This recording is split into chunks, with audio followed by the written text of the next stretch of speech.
আপনার ভাই কাজ করার দরকার নাই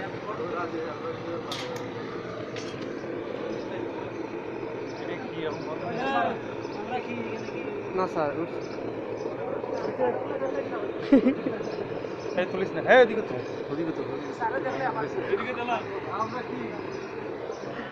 আমার গরুর ঘাস কাটিয়ে আছে বলে আমার তো তোলা লাগবে না এদিকে তো দাদা কয় নাই